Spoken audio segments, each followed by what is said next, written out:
Cerita soal ular pastinya sangat mengerikan dan banyak ular berbisa yang mematikan, seperti ular kobra. Saat ini ular sering masuk ke kandang burung, karena tempat habitatnya juga sudah banyak yang sirna, ditambah lagi musim hujan. Ada beberapa ular yang suka masuk kandang burung, banyak juga yang berbisa termasuk ular kobra.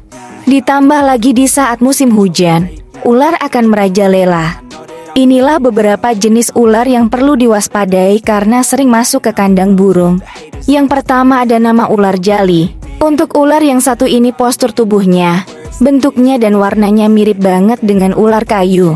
Tubuhnya jauh lebih besar di atas 2 meter, gerakannya juga sama cepat banget, ukurannya bisa lebih besar, yang membedakan lebih ke ada semacam motif garis-garis di atas tubuhnya.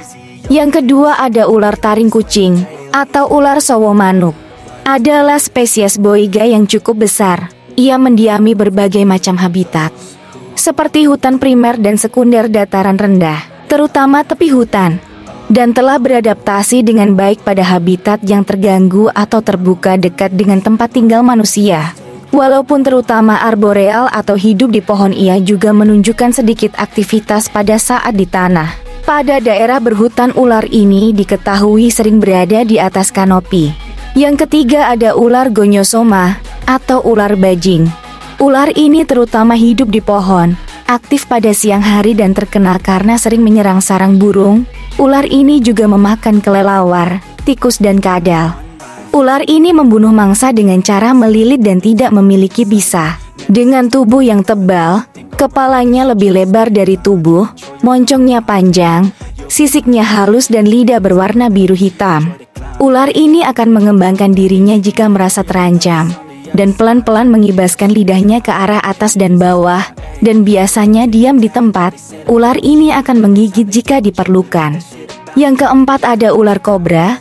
Ular kobra merupakan ular elapit berbisa tinggi yang cukup sering ditemukan pada ketinggian rendah di daerah terganggu oleh aktivitas manusia hingga ketinggian 600 meter dpl. Biasanya ular ini akan menghindari konfrontasi dengan manusia. Namun ular ini akan melawan jika terpaksa dengan menegakkan tubuhnya, memperlihatkan tudungnya dan membuat suara mendesis jika merasa terancam. Sifat defensif ini lebih sering dilakukan oleh individu dewasa.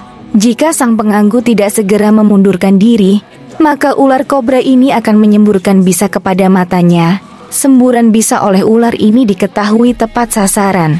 Ular ini dapat hidup di daerah dekat dengan tempat tinggal manusia. Habitat ideal bagi ular ini sangat beragam, mulai dari taman dekat kota, daerah pedesaan dan sekitar selokan. Dan yang terakhir ada ular lanang sapi. Untuk ular yang satu ini nama daerahnya beda-beda. Banyak ditemukan di pemukiman yang berdekatan dengan sawah, hutan dan juga perkebunan. Karena memang habitatnya di tempat ini terutama yang dekat sawah. Biasanya sering banget berjumpa dengan ular ini. Untuk ular sapi, karakternya sangat-sangat agresif, dia bakalan membentuk huruf S. Kalau didekati bakalan kayak mau menyerang dan menggigit.